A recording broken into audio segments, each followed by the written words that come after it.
One of the hazards of living around here is these animals like to hang around on the road, which is very dangerous. We don't want you to get hurt. Now come on. Come on. Come on, move off the road. They're not very bright. Come on. Can give you a bit of a nasty scratch if, which is why I'm pushing him with him or her with my foot.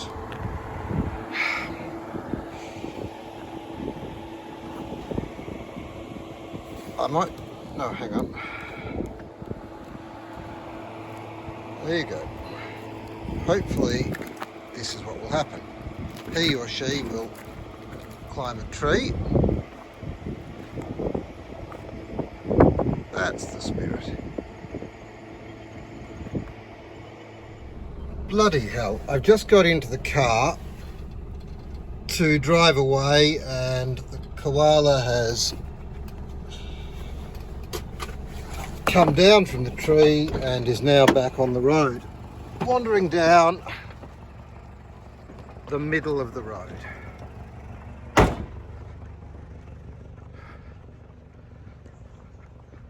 They're not very energetic animals, but they can shift when they want to. It's going to go up another tree, or just maybe do absolutely nothing at all. Seriously, the road isn't good for you. Why don't you go into the bush and eat some eucalyptus leaves? As you probably know, we're building a woodshed and we're trying to do it as inexpensively as possible. And fortunately, we have access to a sawmill, which I will show you. This here is the burn pile, that is the offcuts of the sawmill, which include a lot of excellent pieces of wood, which, although not very good for fencing and other purposes which they've been cut for, are excellent for our purpose. And there is a lot of it. So I've been given permission to take as much of this wood as I can. Unfortunately, I've managed to clog the chainsaw with this bit of net, so I'm in the process of taking the chainsaw apart. But that shouldn't be a problem. But you can see that I've managed to scavenge quite a lot of really pretty decent wood. Wood which has been cut from trees such as these. Various eucalyptus trees, I'm not sure what the species are, but I do know it's very good, very hard wood. Many of these were killed in the fires a couple of years back. You can see there are others here, some of which are dead, and are processed in this, a Lucas mill, which is a portable sawmill. You put your log into this frame here, and the mill runs along the tracks, which are partially deconstructed now, and gets cut into nice usable planks of wood.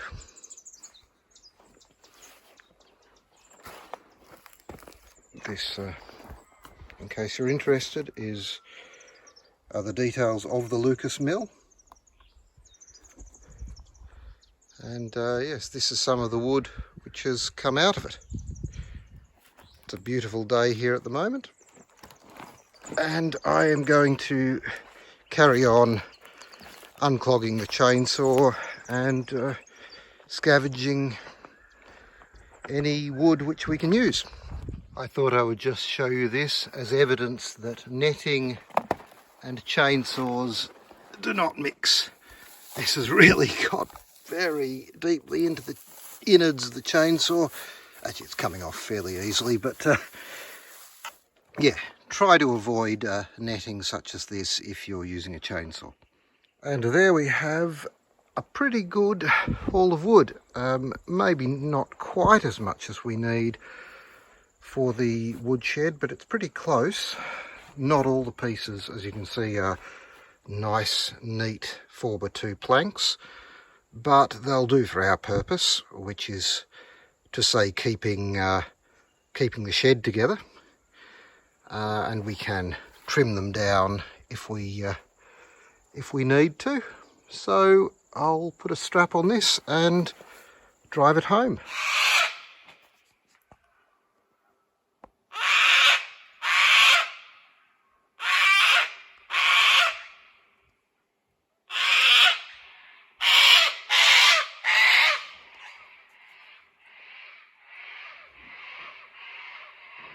Just in case you thought birdsong was always a lovely sound,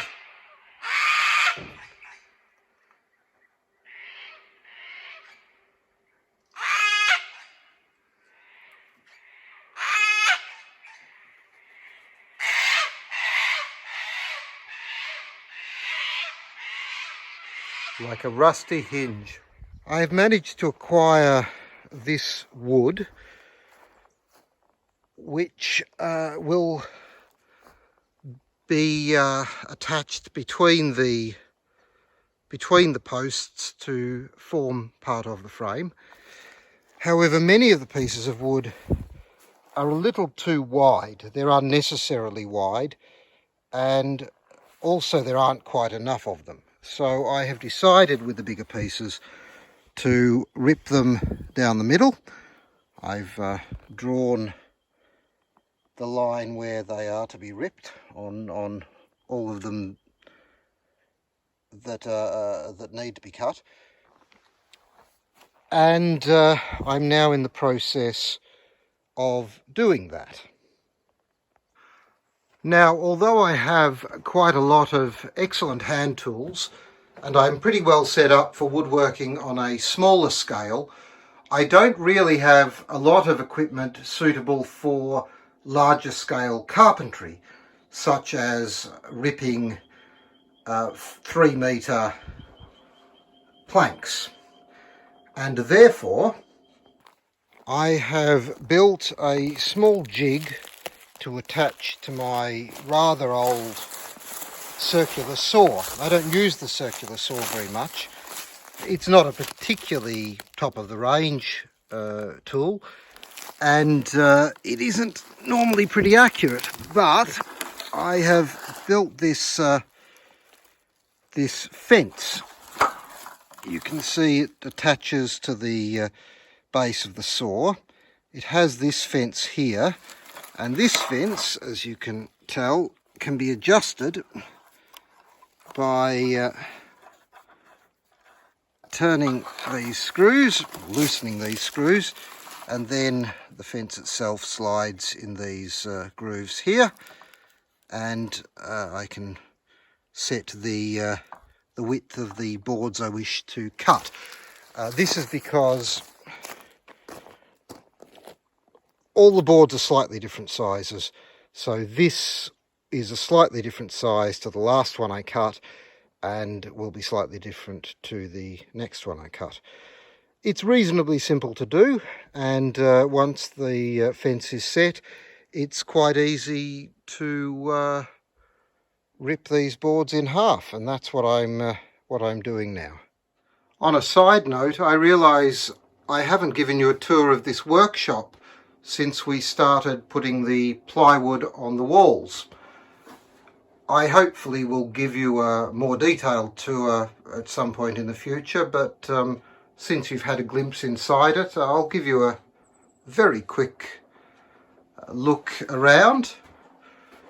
Very briefly, these are shelves which hold projects which are part completed.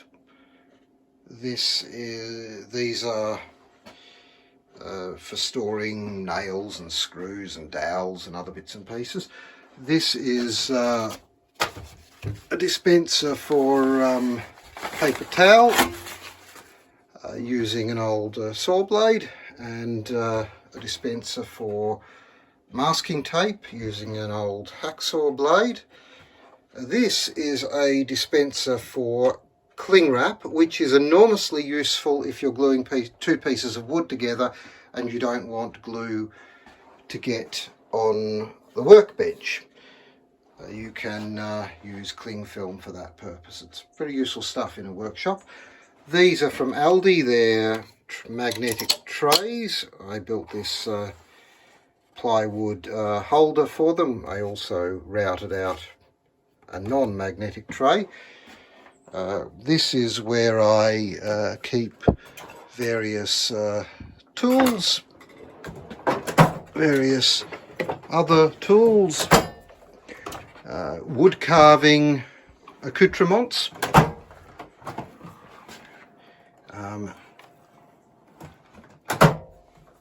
other bits and pieces, sharpening stuff,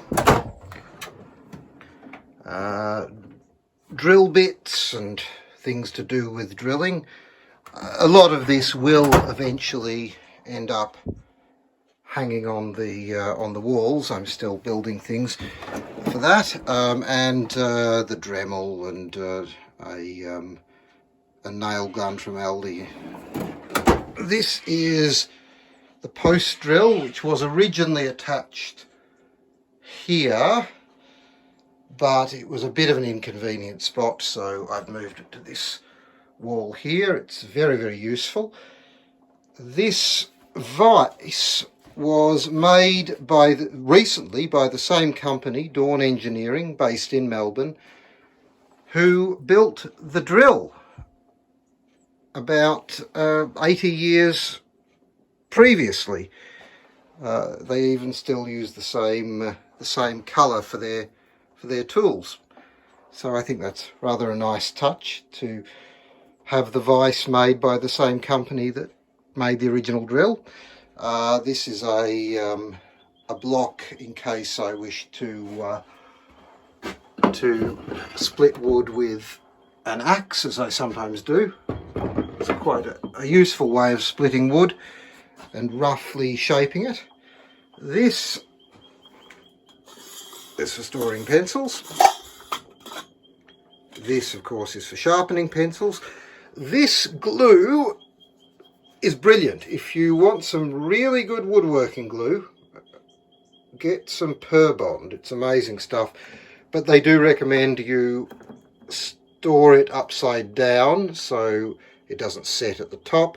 This is the same glue, but a version that sets in 20 minutes, which is incredibly useful. They also do one that sets in, I think, 3 minutes.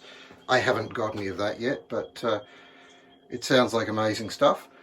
This is a cheaper saw, which is useful if I'm cutting wood that might have nails or screws in it, and I don't want to damage my more expensive saws. Some other glue, Windex, which is useful for lubricating diamond plates when sharpening tools. Our old bathroom cabinet from Scotland, which contains glue and various other liquids, notice board with assorted things I still need to do, a scrub plane for roughly removing stock. I have sharpened this with a very, very severe camber, and that will take off an inch or more of wood very quickly. A Lee Nielsen router plane. If you're doing woodworking, I'd recommend getting one. They're really good. A small bench hook and shooting board. This is handy if you're wanting to, difficult to demonstrate one-handed, but if you're wanting to cut some wood, you can just put it here, hold it steady like that, and cut it like that. square, some rulers, my assorted chisels, most of which are made by Ashley Isles, an extremely good English chisel manufacturer. Marking knife, another small square, various bits and pieces. I tried to build a clock out of a kit which I was planning to have inset into the wall because I thought that would be quite cool, but it didn't work, so I just bought a clock.